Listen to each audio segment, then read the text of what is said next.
The following is a special presentation of Tony Kurre Radio. Keep your mission on your mind and your mind on your mission.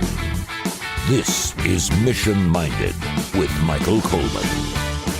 Michael Coleman is the CEO of the Montgomery Area Food Bank, MAFB.org, and is a good friend of mine. And we started a show a couple of years ago called Mission Minded. Keep your mind, your mission, your mission, your mind. It started out, Michael, as kind of a non-for-profit show. And certainly we talk about the tree system, you know, where you draw a picture of a tree and you start putting branches out and you start writing down ideas on those branches. And I'd say we're probably out to about the third or fourth branch right now.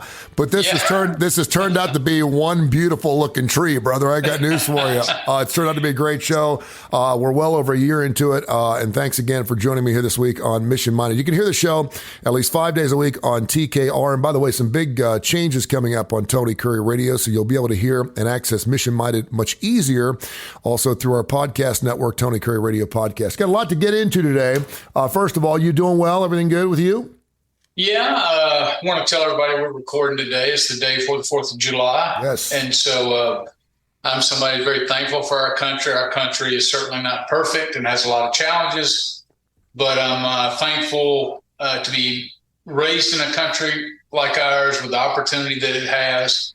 And, one of that, served in the Army for 21 years, saw the good, see the bad, saw the bad, see the bad, but overall incredibly grateful to have been raised in this environment. Absolutely. First email here, and it comes from Mary, Ted, and Bobby, 3 different ones. And I'm going to back it up a little bit before we specifically get into this email question. But the Supreme Court, which is primarily conservative right now, has really moved a lot. It seems like, if you and I had something that needed to go to the Supreme Court, it seems like it would take years to get there. And it's almost every single week the Supreme Court is doing something or making some huge decision that directly or indirectly, it affects all of us in some form or fashion. And the crazy thing is mostly, and Roe versus Wade certainly was huge. Now affirmative action, the reversal on that is huge as well. Does it make you feel a little uncomfortable just as an American to know that the Supreme Court is reversing some things that have been held precedent for so long? Well, I don't know that it makes me feel uncomfortable. Set the issues aside. It's a third arm of our government, and it serves its purpose, and it's to provide a check and balance on the law so that the Congress passes these laws, and I'm sure they're all well-meaning and serve a purpose. But the Supreme Court is supposed to lay them up against our founding Constitution and decide as to whether that's in accordance with the ideas of our founding fathers. And of course, it sways because if the court turns more progressive, 12 years down, 15 years, 30 years, whatever it is, then we see it will sway back, and a lot of those conservative decisions will be overcome. And so I think we should look back at our history. You look at the Brown versus Board of Education, all those kind of things where, basically they were saying at one time, it's okay to have slaves. It's okay to own people. And we've come so far from that. So sometimes change can be good. It all depends on your perspective. If you lean more conservatively, I'm sure you applaud the recent movement. If you're more progressive, you feel frustrated. But I've seen it flipped around the other side, is where the progressives had the advantage. And I saw with each change, progressives were cheering. And with each rejection, the conservatives were weeping and gnashing teeth. So it just seems to be part and parcel to the whole formula, and that's probably a good thing. As a non-confrontational kind of guy, when something's been one way for a long period of time, and I love to analogize with relationships. This reminds me a little bit of a man and a woman who've been married for a long period of time. We spoke about this on the show, and all of a sudden, Maybe he's been the stay-home dad, or maybe she's been the stay-home mom, and then maybe after 15 or 20 years, she decides or he decides they want to get back in the workforce, and it shakes the cage of that relationship. And I think that's what we're seeing in this country right now. Is it's been this way for a long period of time, and a lot of people said, okay, this is the way it is, this is what the court ruled, and that's the way it's going to be, whether I like it or not. And now all of a sudden, it's totally different, and we know from human nature we don't like change one way or another. Yeah. And if it directly affects you, you really don't like change. And lots of times it's impossible to know all the ramifications of a decision. If you're passionate about this decision, you may see how it affects you on a deeper level. You may have done the research. You may understand once the decision trickles down a year from now, 2 years from now, 3 years from now, how it's going to affect people. What I have found is when decisions like this come down, if in this case, it favors conservative opinion. If you're a progressive, then you're gonna warn people, but it's gonna be worst case scenario, and you're gonna shout that from the rooftops. Is worst case scenario possible? Yeah, it's possible, but we tend to, when something goes against us, we tend to talk very like apocalyptic. Like, this is the end of the world. All these people are going to be affected. It's never going to be the same again. You're right. And lots of times, once that noise calms down, we just adapt and we just move on. Both sides are guilty of it. So right now, there's a lot of noise about all the people that will be affected. And I'm not saying there won't be people who are affected, but the whole question is, when you go back and look at both sides of this issue, and it's like this with a lot of issues. You can see the arguments on each side. The question comes down to, is it in accordance with the ideals laid out by our founding fathers, which we as a country committed to, whether you like it or not? And I'm going to tell you something, that's an incredibly difficult thing, because look at where we are in terms of our progress and everything else over 200 years. The question is, if the founding fathers knew what they knew today, would those principles still be the same? Yeah. And maybe they would. Maybe the principles wouldn't change at all. Maybe they may be more conservative. You just don't know, given this day and time. But it's the founding document. It's all we have. We ideally put brilliant people in the court to be able to interpret that, and it's the thing that keeps us all together. And one of the beauties, when I look at Russia right now and all the conflict over there, I see people, if you speak out against Putin, if you do all these kind of things, you're gonna spend time in jail. Your family could be, physically hurt. There's all sorts of ramifications of that. And in our country, we get to bellyache and complain and try to fight for a better ideal. And that's actually one of the blessings we're going to celebrate tomorrow, is we have the freedom to do that. There you go. Mary, Ted, and Bobby, they all wrote the same thing. They want to know, what's Michael Coleman's ID? And by info@TonyCurryRadio.net is the way to email us, info@TonyCurryRadio.net. What's Michael's thoughts on affirmative action and, of course, the reversal of that through the Supreme Court? What are your thoughts on affirmative action and what it is now? Yeah, so anytime I'm looking at something, and I used to didn't be this way, but as I've gotten older, I've always tried to add and become more wise. And so I really try to listen and understand the perspective of the ones who are putting forth or propagating an idea. And having worked in poverty and with a poverty population, not always people of color, it could be white, it could be Black, Hispanic, whatever, there are some real challenges. I'm going to give you an example of, once I became a little more sensitive to this issue, of things that I had heard in my past. So I came from a very small town in Alabama, and not a lot of industry, not a lot of jobs sometimes. And so a lot of people worked for the state or had a government job of some type. And if you had a very good job, as long as you showed up to work and did that, you move your way up. But then once you were very high up, then it was amazing the amount of influence and power that you had. You could give, just kind of what they talk about, the good old boy network. You could pass jobs out to your friends, those that were close to you. So imagine if you were an African American in that environment, and the best paying jobs are controlled by a guy that you don't know. You don't even have access into that system. And so there is no opportunity for you or your circle of friends or influence to access something that's coming from the government, that's not supposed to be controlled by one segment of the population. So one of the things that you see is people talk about quotas, like affirmative actions. People who are against it or say it's all about quotas.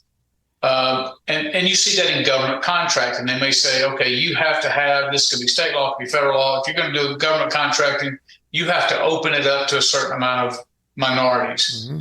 And with every contract you do, you have to ensure. And people say, well, that's stupid. That's not fair. Well, it's because if you've always been inside the circle and you've always had access, it doesn't seem smart to do that. But if you're the outside of the circle looking in, and here comes a multi-million-dollar contract for a construction company, but you're on the outside. You could do this job. You could do it well, but you don't have the connections. You don't have the influence. You don't have the pull. In other words, they're not even going to look. Any bid you put in is going to go straight in the trash. They're never going to give this to an African-American company. And that was the norm at one time. And so I think when I see things like that, you could characterize that as quota.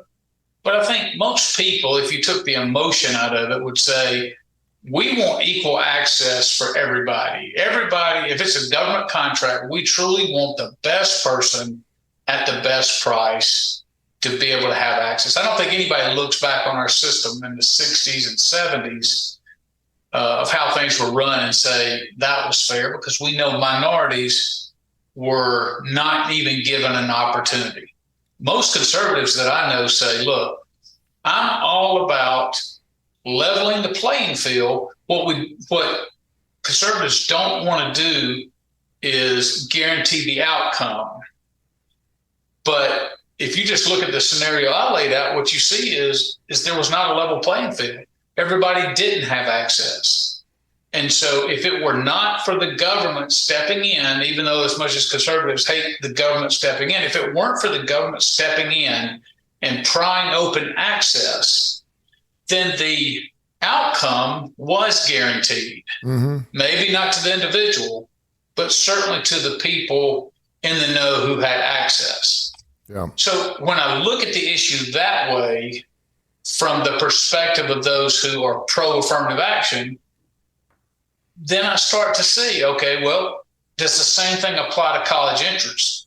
So if I may be intelligent or have enough intelligence, but there may be other factors based on my environment that I didn't have access to. So maybe I don't have all the things on my resume because I'm out in rural Alabama trying to get into Harvard, and I'm competing against somebody who comes from a wealthy family who could have all these access to all these opportunities, internships, and all that.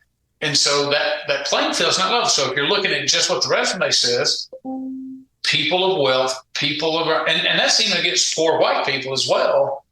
You know, they're not going to get those. Other people are not going to get an opportunity. And I'll say this, and we've said this a million times, and you and I were talking about white privilege before we started the show, and we may or may not get into that depending on our time. But until you've been in those person's shoes or someone that needs to have an affirmative action active, we're never going to understand the other side. I can't speak for black people. I can't speak for women. I can't speak for people that I'm not. I can try to be understanding, and I can try to understand their point of view. And it's not to say that I don't agree with them. It's just that I'm not in that position. So I can't I can't directly say yes. I think this is the right thing or the wrong thing.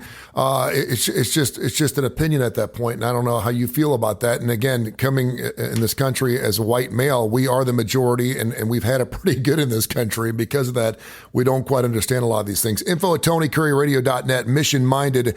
He is, of course, the CEO of the Montgomery Area Food Bank. They cover 35 counties in the great state of Alabama through Feeding America. Do wonderful work.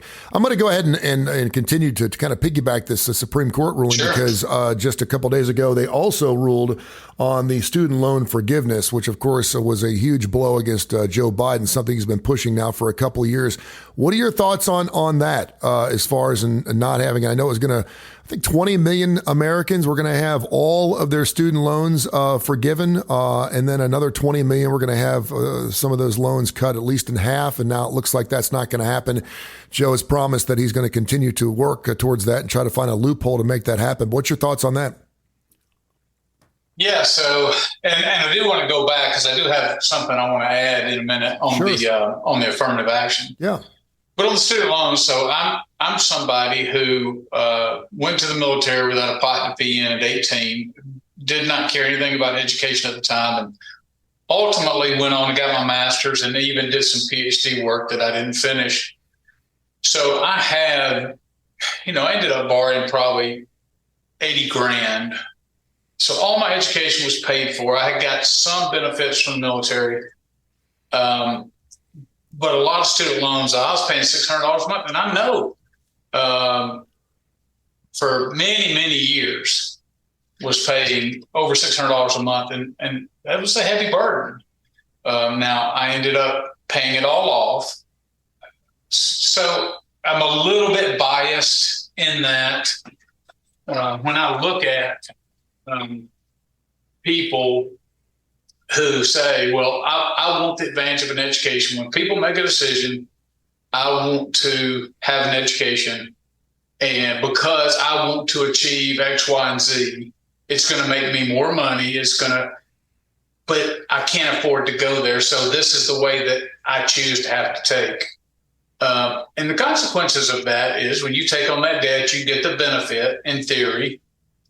And then you meet your obligation, you meet your responsibility. Now, the flip side of that is this, that there's so much financial ignorance out there, and you're making money available to people who may not even know what degree they want and swap majors and end up going for 6 or 7 years, and they're not having to pay that back while they're in school.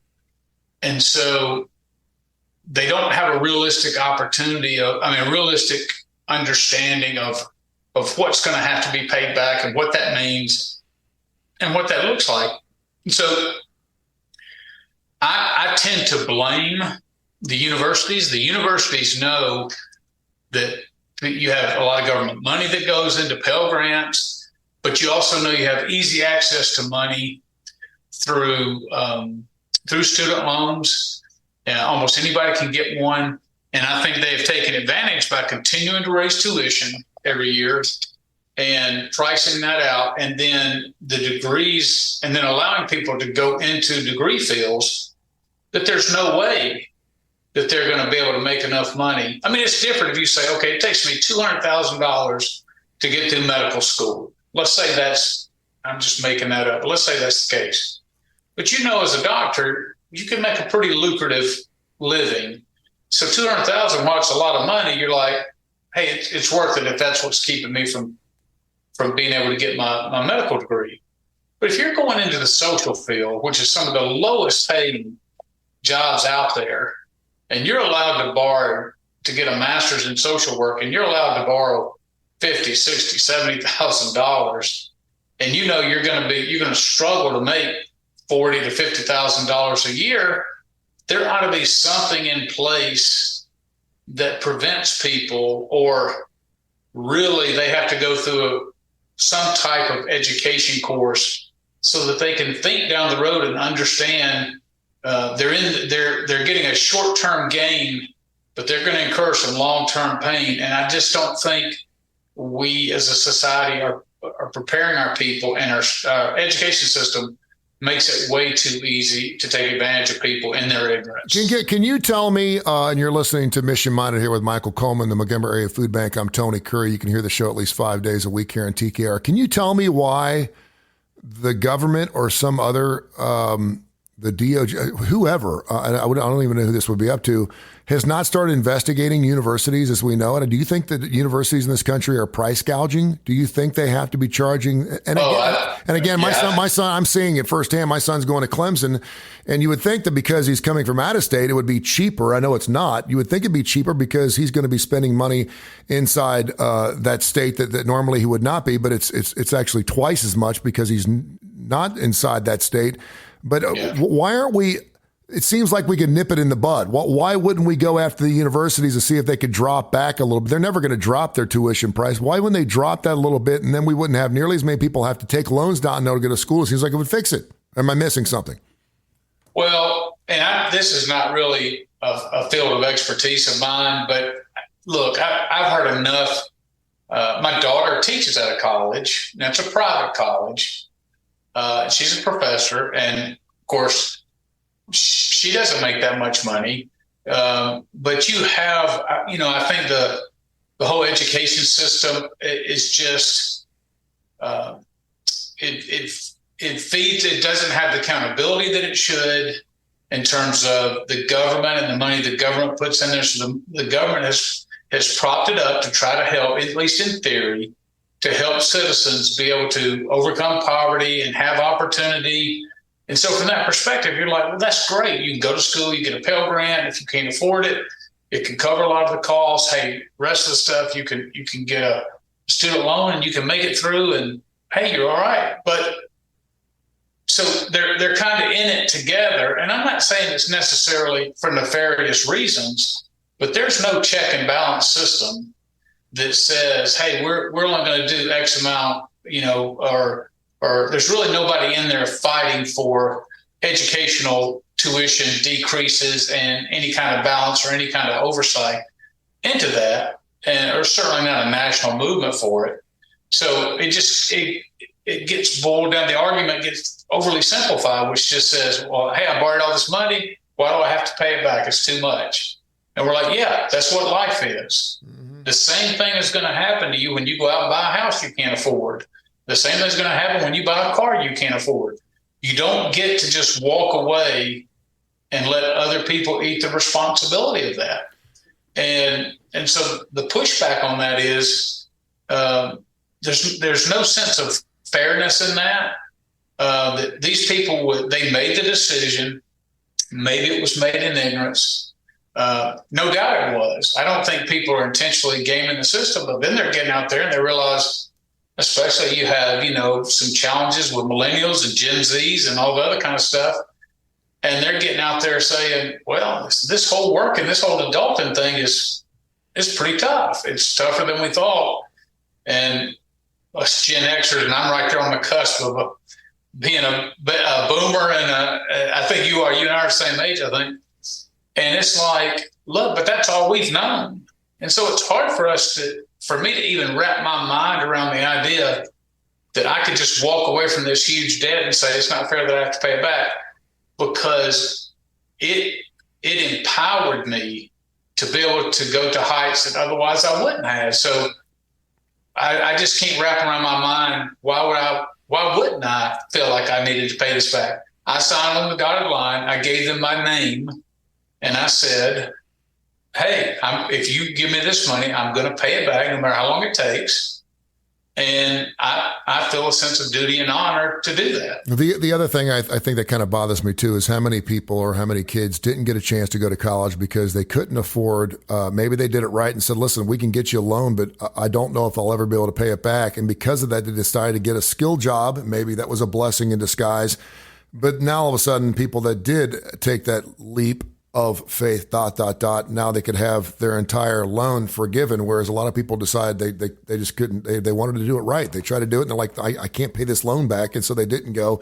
And now perhaps they could have gone to college for free. I don't know. It's a tough call. We had a show about this about a month and a half ago about whether we should go to college or not, sit out for a couple of years. And now these skill positions are paying so much right out of the box. You can start working right out of high school, making $75,000, $80,000, whether it's for Amazon or a welder or whatever. There's all kinds of skill positions. There's a reason, and I've got one on my radio show, Southern Precision Staffing. There's so many great staffing companies now that can find you work. It's kind of crazy. He's Michael Coleman. I'm Tony Curry. Kind of go along with that same lines. Sam in Huntsville, info@TonyCurryRadio.net, says he's got one that just graduated here in 2023 from the University of Alabama, and he's doing well. He's deciding to go get his undergrad, but his other son is fixing to graduate from high school after next year and has told his son, unlike his first son, who was only 4 years removed, he doesn't have to go to college. And he said one of the reasons is because dad can't afford to send another one to college. And he's trying to decide whether he should just let his son go ahead and work in a skill position or whether he should go ahead and work in a skill position for a couple of years, save enough money, and then go to college. What's your thoughts? Yeah, so I totally get that position. So lots of different ways you can do it. Most 18-year-olds are not locked in on what they for sure want to do. And if I had somebody, I mean, if my child came to me and said, I want to be a nuclear engineer, and I don't even know, is there such thing as a nuclear engineer? I guess so. But yeah. Okay, so nuclear engineer, it didn't sound right to me for some reason when I said it out loud. So I said, I want to be a nuclear engineer. And I've done the math for it. I've been working all the way through high school, my focus. And I work so hard because this is what I want to be. And you're like, okay, they're locked in. They know what they want to be. And they want to go to school. If I didn't have the money for it, that's where you would say, okay, what can I do to facilitate this? And it may be, even then, it might be a good idea to let them go to a local community college to knock out some of the common courses or whatever. And then when he wants to transition to the specialty, to be able to do that. But all too often people get up there and they don't have the maturity, they don't have the readiness, they are not prepared to make that kind of decision. So they get over there and they don't take it seriously, or they muddle through or whatever. And so the question each person has to have is, for me, is look at each person, look at each child, understand where they are, and understand that there's not a one-size-fits-all approach, because the oldest child may have gone through that very well. The youngest child may not be as motivated, or the younger child may be much more adept at working with their hands, or that may be where their interest is. But I personally have struggled with just sending your child off to school if the child for a year or two to kind of figure it out. Now, many parents do it. Many parents can afford it.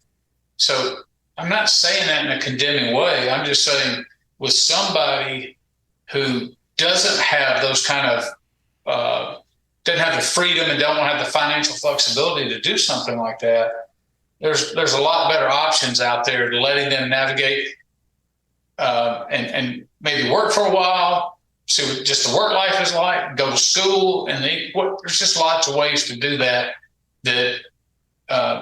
shouldn't feel the pressure of having to have him follow in his big brother's footsteps necessarily. You and I have been talking about this now for over a year, the ramifications, the issues, the fallout from COVID and how it's affected all of us. We are not going to see the end of this for a long period of time, whether it's depression, whether it's concentrating on self-medicating, whether it's our people skills, the way we touch people, the people we have to converse with, whether we want to work remotely, whether we want to work inside of an office. But we've got all these 2020 kids that were freshmen in college now graduating in 2023, and they're getting into the workforce and they don't know what to do. Great article through the Wall Street Journal. We're going to jump into that next week and some of the big things. And I want to give you a week to kind of think about what you think some of those biggest things are, because a lot of kids seem to be very stiff. Some can't think fast enough. Some are talking too fast. Some have to rely on filler words before they actually answer their questions. And then again, if you have the whole thing of do I want to work in an office, or do I want to work from home, or do a little bit of both? So we'll get into that next week. If you got email questions concerning that, send them on to us. info@TonyCurryRadio.net, info@TonyCurryRadio.net. Michael, you do wonderful work. Tell people how they can find you and how they can help the Montgomery Area Food Bank. It is hot. It's summertime. People need to eat. That's right. MAFB.org. My email's there. You can reach me through LinkedIn. Again, anybody wants to reach out and ask me any personal questions, I'd love for you to send them to the show. Let's take some time, because if you have questions, it's very likely that other people have questions. Again, thanks everybody for listening. I hope you have a great 4th. Of course, by the time you hear this, I think that'll be gone. But thank you all for being part of our audience and helping us grow, and just very excited to be a part of this. Thank you. This has been a special presentation of Tony Curry Radio.